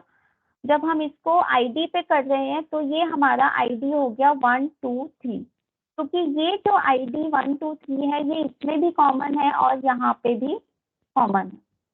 ठीक है, अब हम इसको, हमने यहाँ से पंकज, मेघना, लीजा, ये हमने नाम उठा लिए। ठीक है, उसके बाद बाकी वैल्यू, बाकी तीसरा कॉलम कौन सा था? कंट्री, इंडिया, यूएसए, रोल उठा लिया। उसके बाद हमने देखा जो हमारा दूसरा डेटा फ्रेम है उसमें हमारे पास नेम दोबारा से कॉलम आया है। तो आप देखो जब हम इसको मर्ज कर रहे हैं तो ये जो कॉलम है ये रीनेम हो गए, पहला एक्स बन गया है, दूसरा वाई बन गया है। ठीक है, और उसके बाद आउटपुट आ गया इसमें। इस वाले में जो हमारे पास आईडी थी इसमें नाम क्या है? पंकज, अनुपम, अमृत, तो ये हमारे पास नाम आ गए। ठीक है, किस पे हमने मर्ज किया था? आईडी पे मर्ज किया था, तो आईडी का कॉलम एक ही बार आया है। ठीक है, और एक ही बार में उसने उसको उन दोनों कॉलम्स, उन दोनों टेबल्स को, दोनों डेटा फ्रेम्स को मर्ज कर दिया है, उसे जोड़ दिया है। सेकेंड स्टेटमेंट है नेम, नेम के ऊपर। ठीक है, जब हम नाम की बात कर रहे हैं तो नाम में आपका, आप देखो नाम में कौन सी चीज है जो कॉमन है? यहाँ पे ये वाला नाम है पंकज, जो कि दोनों डेटा फ्रेम्स में कॉमन है। तो यहाँ पे नेम उठाया पहले कॉलम और इसमें से कॉमन डेटा ले लिया पंकज। इस पंकज के साथ जो आईडी थी पहले वाले में वो आ गई 1, दूसरे कॉलम में कंट्री था, ठीक है, और तीसरे कॉलम में इसका रोल था CEO, तो ये रोल आ गया। दूसरे डेटा फ्रेम में इस नाम के कॉरेस्पॉन्डिंग आईडी है 1, तो ये यहाँ पे 1 आ गई। राइट, तो ये आपका इस तरीके से टेबल मर्ज हो गई है। अब तीसरी स्टेटमेंट है कि आपको डेटा फ्रेम 1 और डेटा फ्रेम 2 को मर्ज करना है, लेफ्ट मर्ज करना है। जब मैं लेफ्ट मर्ज की बात कर रही हूँ तो लेफ्ट मर्ज में मैंने लेफ्ट कॉलम में हमारे पास है डेटा फ्रेम 1, इसका डेटा ले लिया सारा, ठीक है, और इसके साथ हमने मर्ज कर दिया सेकंड वाले को, जो सेकंड मर्ज है उसको हमने मर्ज कर दिया, उसको भी हमने उसको इंक्लूड कर लिया। तो जो कॉमन चीजें थी, लेफ्ट से जो कॉमन था पंकज, मेघना और लीजा, ये यहाँ पे आ गया। राइट साइड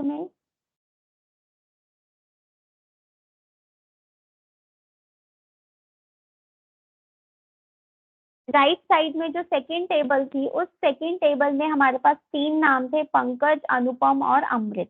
तो इस राइट साइड की टेबल से पंकज नाम आ गया है। क्योंकि हम लेफ्ट मर्ज कर रहे हैं तो राइट टेबल का जो डेटा है वो हम इंक्लूड नहीं करेंगे, हमने सिर्फ लेफ्ट वाले टेबल का या लेफ्ट वाले डेटा फ्रेम के डेटा को इंक्लूड किया है। इसी प्रोग्राम को अभी हम एक बारी कंपाइलर पे रन करके देखते हैं।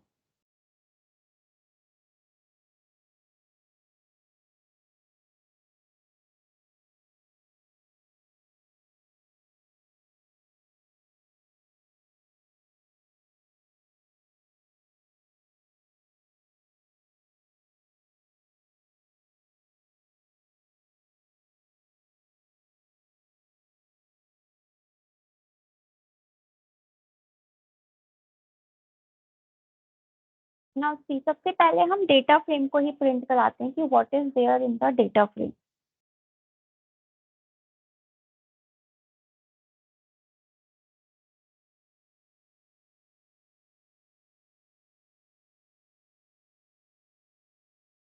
प्रिंट दिए डेटा फ्रेम 1।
सी फर्स्ट कि हाउ इस ये जो हमारा प्रोग्राम क्वेश्चन में आया था, तो हम इसमें पहले पहले डेटा फ्रेम को हम प्रिंट कराते हैं। ठीक है,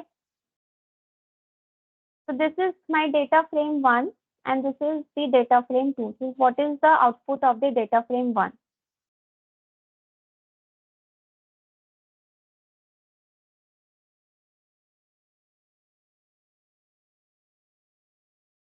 ठीक है, आपका देखो आउटपुट क्या आया है। ये मेरा पहला डेटा फ्रेम है जिसमें नाम है, पहला कॉलम नाम है, दूसरा आईडी है, तीसरा कंट्री है, चौथा रोल है।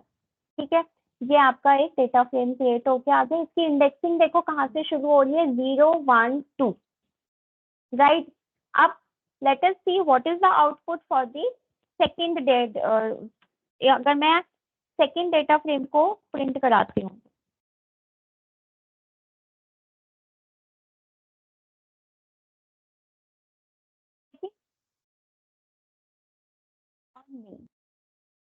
आईडी आ गया, नेम आ गया और इन इसके कॉरेस्पॉन्डिंग डेटा आ गया।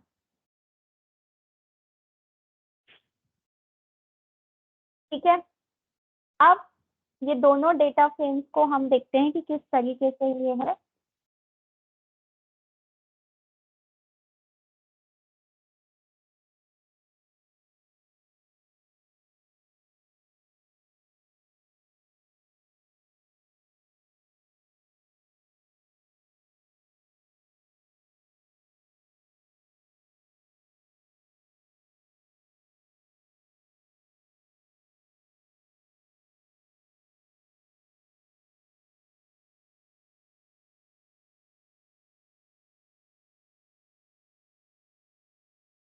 ये हमारे पास दो डेटा फ्रेम्स हो गए। तो अब हमारे पास था कि मर्ज।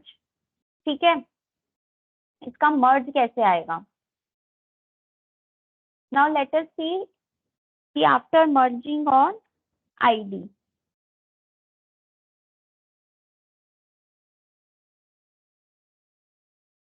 मर्ज ऑन आईडी,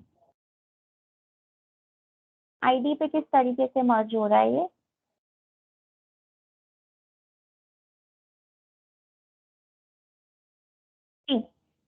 यहाँ पे पहला आईडी, यहाँ पे ये जो आईडी है आपका ये है 1 2 3, ठीक है।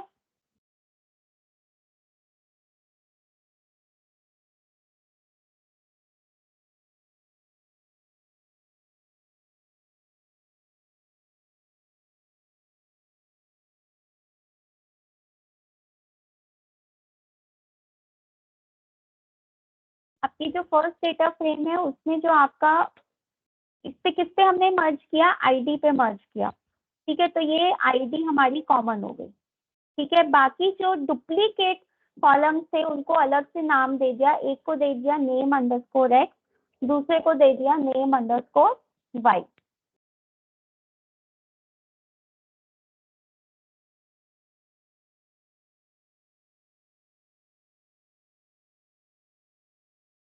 ठीक है, उसके बाद पहले डेटा फ्रेम में से सारा डेटा उठा लिया, ठीक है, जो भी डेटा था उसका, पंकज, मेघना एंड लीजा, ठीक है।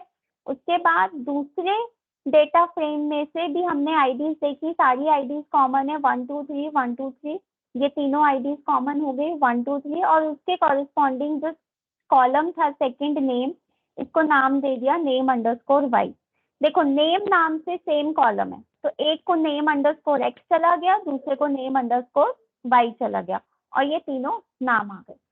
अब हम एक काम करते हैं, इस क्वेश्चन में, इस आईडी में सेकंड फ्रेम में आईडी 3 की जगह 4 देखते हैं कि क्या आउटपुट आता है। आप देखो, जब मैंने आईडी 4 कर दी, यहाँ पे अब दोनों डेटा फ्रेम्स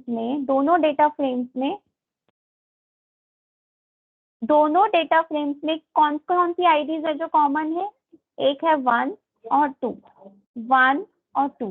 तो जो आउटपुट आएगा उसमें सिर्फ दो ही कॉलम्स आएंगे, दो ही आईडीज आएंगे, ID 1 and ID 2।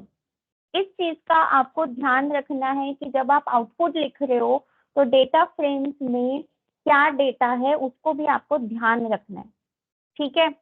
Now let us see what will be the output when we are merging it on name.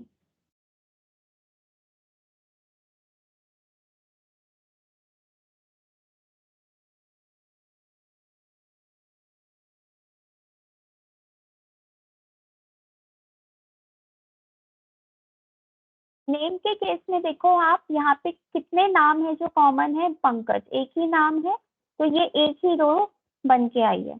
अब अगर यहीं पर ही दो नाम होते, फॉर एग्जाम्पल यहाँ पे मैं एक नाम ले लेती हूँ, दो नाम अगर होते जो कॉमन है तो हमारी दो रोज बन के आती, ठीक है, पंकज और लीजा। अब नाम पे जब हम मर्ज कर रहे हैं तो आईडी दो बार ही आ रहा है, तो एक कॉलम का नाम रख दिया आईडी एक्स और दूसरे कॉलम का आउटपुट आ गया, और दूसरे कॉलम का नाम आया आईडी वाई, ठीक है। डेटा दोनों का सेम है, सिर्फ जो कॉलम कॉमन है उस कॉलम में जो कॉमन डेटा है उस पे फ्रेम, डेटा फ्रेम्स या डेटा टेबल्स मर्ज होके आ रही है, ठीक है। अब देखते हैं हम लेफ्ट मर्ज में क्या आता है जब हम इसको लेफ्ट मर्ज करते हैं।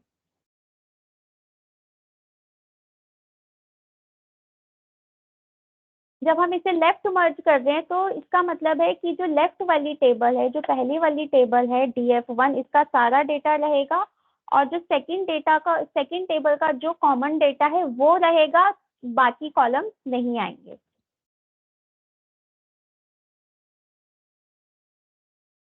तो ये आपका मर्ज लेफ्ट में फर्स्ट टेबल का सारा डेटा है, सेकंड डेटा का जो कॉमन था वो आ गया है, ठीक है, और बाकी के कॉलम नहीं आए। इसी तरह से देखते हैं कि राइट करेंगे तो राइट के केस में क्या आएगा।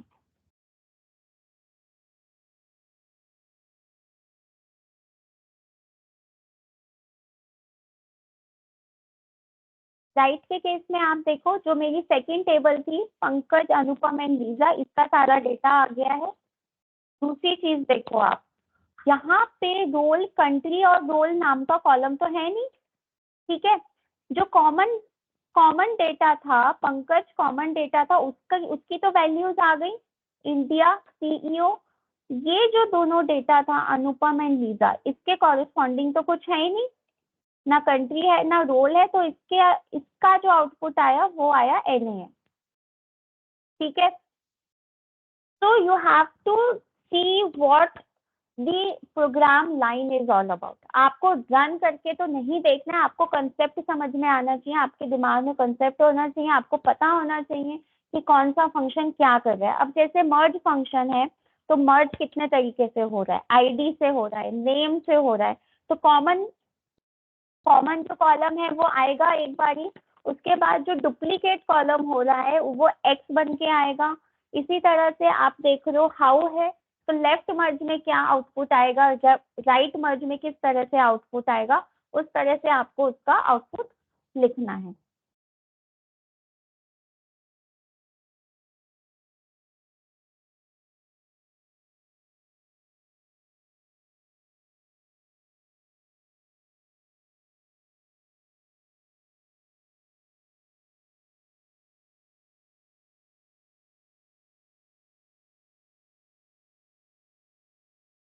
तो दिस आउटपुट हियर,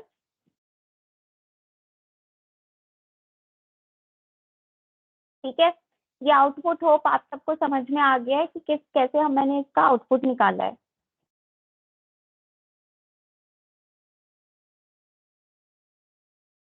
आपके पास आता है what is the difference between LOC and ILOC. जब हम डिफरेंस की बात करते हैं तो कोशिश करिए कि आप उसको टैबुलर फॉर्म में लिखें, ठीक है।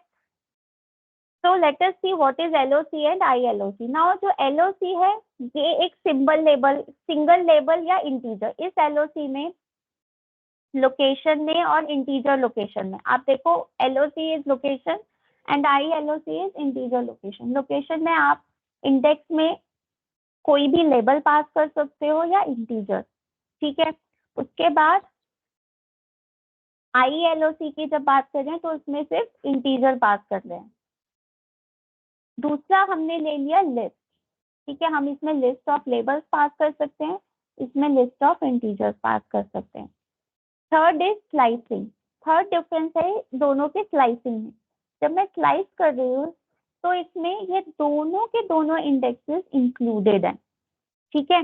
और आईएलओसी के केस में पहला इंक्लूड है और दूसरा एक्सक्लूडेड है। आप देख रहे हो किस तरीके से डिफरेंस लिखा है। एक पहला कि क्या वैल्यू पास कर सकते हैं, कौन सी लिस्ट पास कर सकते हैं। स्लाइस करेंगे तो इसमें दोनों इंडेक्सेस इंक्लूडेड है, इसमें पहला इंक्लूड है, एन इंक्लूड है, एम एक्सक्लूडेड है। कंडीशन, कंडीशन में इसमें बूलियन सीरीज या लिस्ट पास कर सकती हूँ, जबकि इसमें सिर्फ बूलियन लिस्ट पास कर सकती हूँ। फोर्थ है कि मैं इसको क्या लैम्डा फंक्शन से कॉल कर सकती हूँ, तो किस तरीके से मैं इसको लैम्डा फंक्शन से कॉल कर सकती हूँ। तो ये एक, जब भी हम किसी डिफरेंस की बात करते हैं तो हमको वो दोनों चीजें लिखनी होती हैं कि पहले वाले में क्या है और दूसरे वाले में क्या है, ठीक है। और उसको कोशिश करना है कि हम उसे टैबुलर फॉर्म में डिफरेंस बना के लिखें।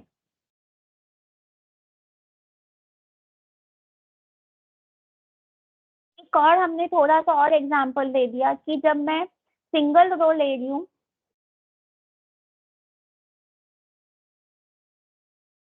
सिंगल रो में कैसे आएगा और इसमें कैसे आएगा, दो तीन एग्जांपल्स ले लिए। जरूरी नहीं है आप सारे लिखें, आपको जितने याद रहते हैं। आपने 3-4 लिख लिए, इसमें से सिंगल रो कैसे कनेक्ट हो रही है, सिंगल कॉलम को आप कैसे कॉल कर रहे हो, ठीक है। मल्टीपल रोज को कैसे कॉल कर रहे हो, एलओसी से और आईएलओसी से, ठीक है। आप दोनों में कंडीशन कैसे पास कर रहे हो, जब मैं एलओसी फंक्शन यूज कर रही हूँ तो कंडीशन, तो एलओसी फंक्शन यूज हो रहा है। जब आईएलओसी यूज कर रही हूँ तो आईएलओसी फंक्शन यूज हो रहा है, ठीक है। तो इस तरीके से आपको डिफरेंस लिखना है।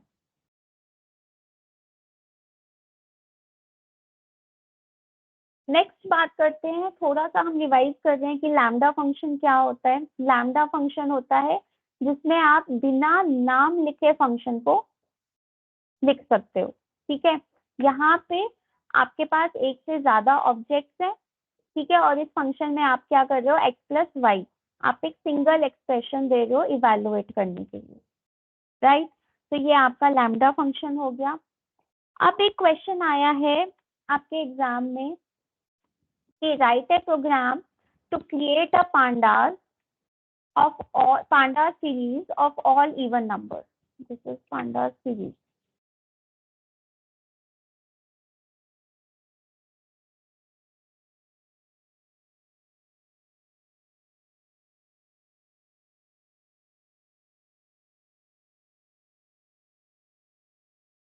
ठीक है, एंड किस से यूज करना है आपको, ए रेंज से यूज करना है। So let us see what is the answer for this. जब हम ए रेंज की बात कर रहे हैं तो ए रेंज में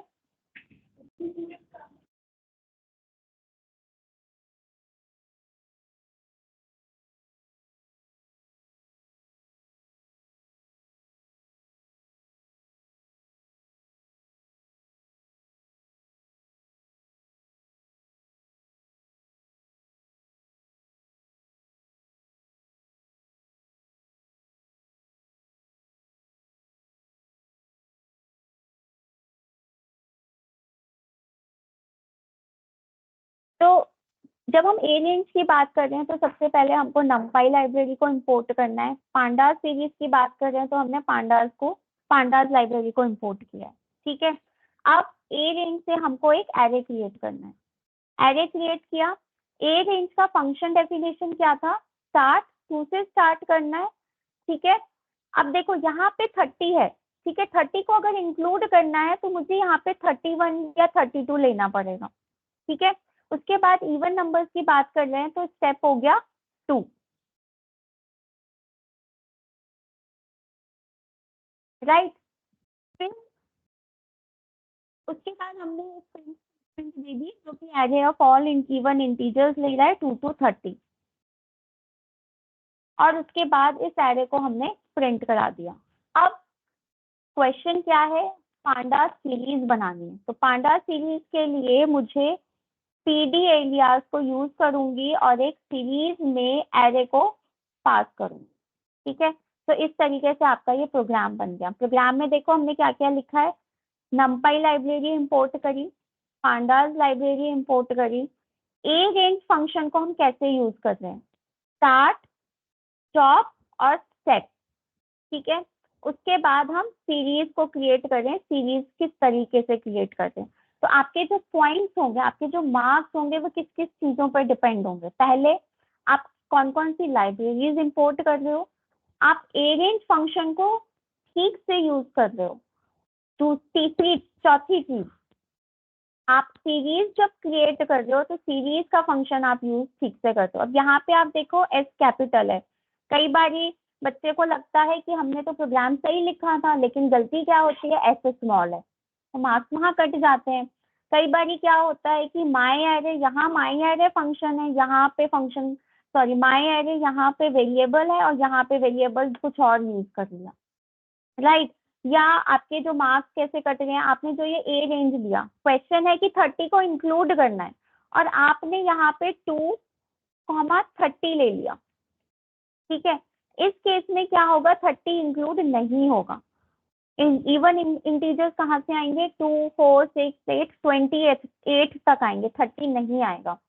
तो इस तरह से हम छोटी छोटी चीजें, इस तरह से जो छोटी छोटी चीजें होती हैं, अगर हम उसको ध्यान में रखेंगे तो हमारा प्रोग्राम ठीक से रन करेगा और ठीक से हम उसको आंसर में लिख पाएंगे।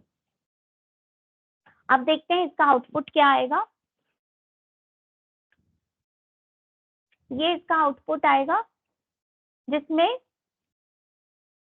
2 से लेकर 30 तक सारे इंटीजर्स हैं। ठीक है, क्या प्रोग्राम था, एक बार फिर से रिवाइज कर लेते हैं। दोनों लाइब्रेरीज को हमने इंपोर्ट किया, ए रेंज फंक्शन को कॉल किया, स्टार्ट, स्टॉप, स्टेप, उसके बाद सीरीज क्रिएट करी और इस सीरीज में ये एरे को पास कर दिया और फिर इसको आउटपुट के लिए प्रिंट करा दिया। ठीक है, यहाँ पे ए रेंज फंक्शन की बात आ रही है, तो एक बार ए रेंज फंक्शन देख लेते हैं। What is an arange function? Start है, ठीक है, स्टॉप है, स्टॉप की वैल्यू इंक्लूड नहीं होती है, राइट। स्टेप, कितने नंबर्स को आप स्किप करते हो। और डेटा टाइप, आपको डेटा टाइप क्या रखना है। आपने डेटा टाइप अगर फ्लोट रखा, सपोज अगर क्वेश्चन आता है नंबर 2.0, ठीक है, तो आपको यहाँ पे डेटा टाइप डिफाइन करना पड़ेगा फ्लोट। अभी अब यहाँ पे क्वेश्चन है 2, तो आपने डेटा टाइप हमने स्किप कर दिया।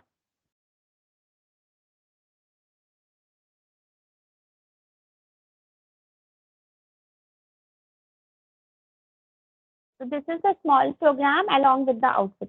जब हम प्रोग्राम की बात करते हैं आंसर में, हम प्रोग्राम को लिखते टाइम आपको ध्यान रखना है कि आप साथ के साथ कमेंट्स भी लिखो। देखो मैंने यहाँ पे कमेंट लिखे हैं, ठीक है, यहाँ पे भी मैंने कमेंट लिखा है हैश लगा के। यहाँ पे भी हमको कमेंट लिखना होगा एक, कि कमेंट क्या कर रहा है, ठीक है। हम यहाँ पे भी कमेंट लिख सकते हैं कि we are importing the library. और प्रोग्राम लिखने के बाद उसका आउटपुट जरूर होना चाहिए। क्वेश्चन में तो देखो, क्वेश्चन में लिखा हुआ है राइट ए प्रोग्राम, आप खाली प्रोग्राम लिख के नहीं छोड़ सकते हो। ये अंडरस्टूड होता है कि आप प्रोग्राम में कमेंट्स लिख रहे हो, प्रोग्राम में फंक्शन ठीक से यूज कर रहे हो, और उस प्रोग्राम को लिखने के बाद उसका आउटपुट भी दे रहे हो कि ये आउटपुट आएगा, ठीक है। आपको कहीं पर भी क्वेश्चन में ये नहीं लिखा होगा write a program and its output. जब प्रोग्राम लिखने की बात आ रही है तो आपको उसका आउटपुट लिखना पड़ेगा। एक है आपका indexing. Explain hierarchical indexing. Now what is hierarchical indexing?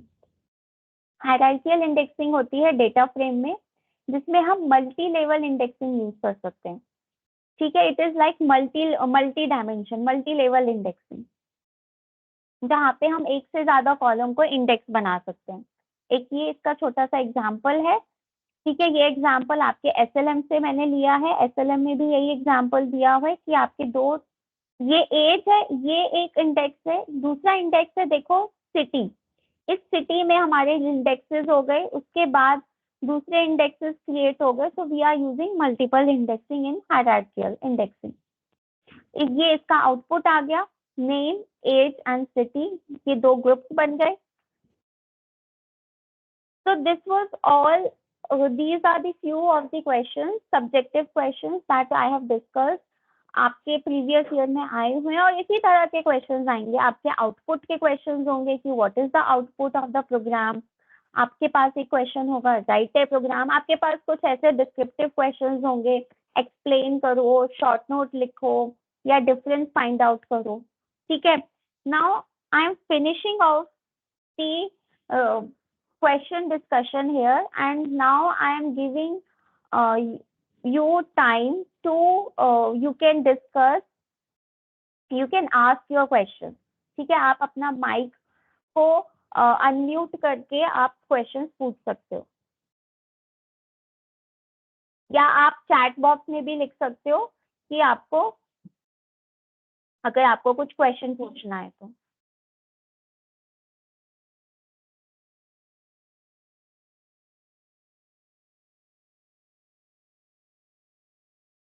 ना सी अभी पहले किसी स्टूडेंट ने पूछा था what is fancy indexing. Fancy indexing को हम अभी डिस्कस कर लेते हैं कि that what is a fancy indexing.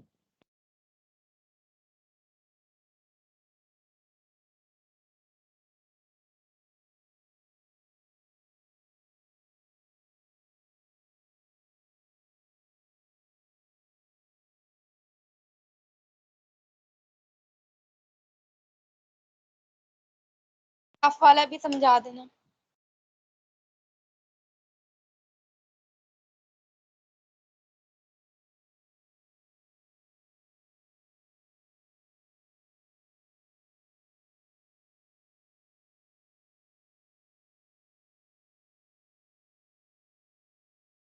Fancy indexing क्या होती है? हमारे पास दो तरह की एडवांस इंडेक्सिंग है। एक है बुलियन इंडेक्सिंग, जिसमें हम कंडीशंस को पास कर रहे हैं एज एन इंडेक्स, ठीक है। ये हमारे एलिमेंट्स को फिल्टर आउट करता है। फैंसी इंडेक्सिंग होती है जिसमें हम एक से ज्यादा इंडेक्सेस को पास कर रहे हैं, जिसमें हम लिस्ट पास कर सकते हैं या जिसमें हम कुछ आगे भी हम पास मतलब जिसमें हम मल्टीपल इंडेक्सेस पास कर सकते हैं, लिस्ट पास कर सकते हैं। ठीक है,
मैम आपका माइक ऑफ है।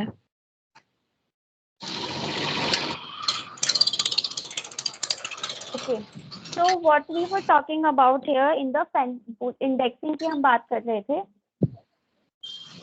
दो तरह की इंडेक्सिंग है, एक है आपका एडवांस्ड इंडेक्सिंग जिसमें आपकी है बुलियन इंडेक्सिंग। बुलियन इंडेक्सिंग में आपके पास क्या है, आप कंडीशंस को पास कर रहे हो, आप एलिमेंट्स को फिल्टर आउट कर रहे हो। ठीक है, फैंसी इंडेक्सिंग में आप एक से ज्यादा इंडेक्सेस को या इसकी लिस्ट को या एरे ऑफ इंडेक्सेस को पास करते हो, राइट।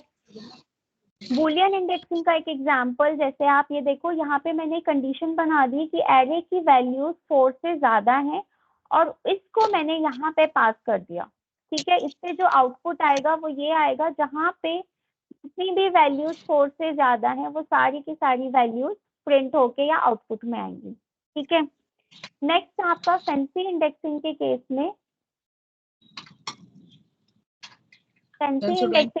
में, आपका क्या है, आप एक से ज्यादा इंडेक्स पास कर दो। ठीक है, सपोज मेरे पास एरे है एरे 1। ठीक है, इस एरे 1 में मैं सिर्फ एक ही इंडेक्स पास कर रही हूँ। अगर मैं एक ही इंडेक्स बोल रही हूँ, इंडेक्स नंबर 2, तो इंडेक्स नंबर 2 पे क्या है 3, तो 3 विल बी द आउटपुट। अब मैं कह रही हूँ कि मुझे एक से ज्यादा वैल्यूज उठानी है, मुझको उठाना है index values 1, 2, 5 and 7। Indexing position कहाँ से स्टार्ट होती है, 0 से। ठीक है, 4, 5, 6, 7। अब इंडेक्स मैंने क्या लिया, 1, 1 पे क्या है 2, तो आउटपुट आ गया 2। 2 है सेकंड इंडेक्स 2, इस पे वैल्यू है 3। उसके बाद इंडेक्स है 5, उस पे वैल्यू है 6। उसके बाद इंडेक्स है 7, उस पे वैल्यू है 8। तो आपका जो आउटपुट आ गया, this will be the output. मैंने, आप देखो यहाँ पे मैंने एक से ज्यादा इंडेक्सेस पास किए, 1, 2, 5 and 7। I have pass multiple indexes and this passing multiple indexing is called as fancy indexing. Fancy indexing means you are passing multiple indexes. ठीक है, right, and it is a form of advanced indexing. Questions? So let us start. Any questions from any of the students? Ma'am graph वाला समझा दो। कौन सा question? Ma'am hello, जिसमें pie chart वाला था। ओके, पाई चार्ट वाला। हाँ मैम ये मैटप्लॉटलिब और सीबॉर्न में क्या डिफरेंस है? ओके, मैटप्लॉटलिब और सीबॉर्न में क्या डिफरेंस है? सी थोड़ा matplotlib is your library for plotting example दी के साथ वीडियो। समझाइए मैम। आपकी आवाज साफ नहीं आ रही है बच्चे। मैम एग्जाम्पल के साथ बताइएगा। देखो एग्जाम्पल में सीबॉर्न जो है वो आपके सिलेबस में है नहीं, राइट। मैटप्लॉटलिब आपके सिलेबस में है ना। दोनों में डिफरेंस ज्यादा नहीं है। द थिंग इज कि आप उसमें स्टैटिस्टिकल विजुअलाइजेशन कर रहे हो, जिसमें आप मीन, मीडियन, मोड, आपके पास बहुत सारा डेटा है और उस डेटा से आप सीबॉर्न, अगर मैं सीबॉर्न की बात करूं तो सीबॉर्न में आपके पास बहुत सारा डेटा है और आप उसमें विजुअलाइज कर रहे हो मीन को, मीडियन को। ठीक है, आपको एक एग्जाम्पल के लिए let me give you an example.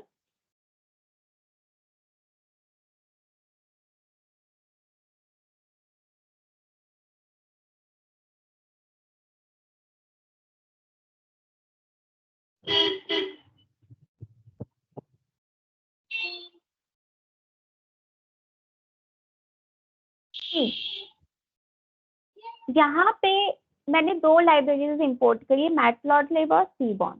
ठीक है, मैटप्लॉटलिब में तो सिंपल आपका ये ग्राफ प्लॉट होके आया, राइट। अब जब मैं सीबॉर्न की बात करूँ तो यहाँ पे मैंने DIST प्लॉट लिया, जिसमें आपके पास एक हिस्टोग्राम भी प्लॉट होके आ गया। यहाँ पे जो वैल्यूज हैं मीन की, एवरेज की, वो भी आपकी प्लॉट होके आ गई, right. So this is the difference. Main difference आपका होता है कि जो आपकी सीबॉर्न है, seaborn is for your statistical visualization, whereas matplotlib is for आप उसमें डेटा पॉइंट्स को प्लॉट करते हो।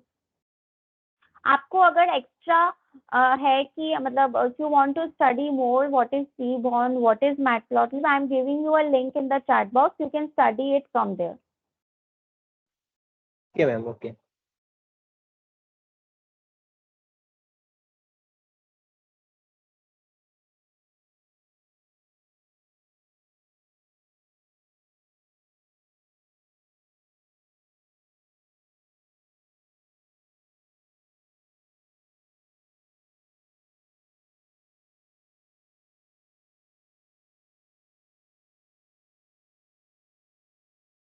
Complete revision of the course, you can easily go to our YouTube channel wherein we have completed the classes. We have given you the recorded lectures, right? जहाँ पे हमने recorded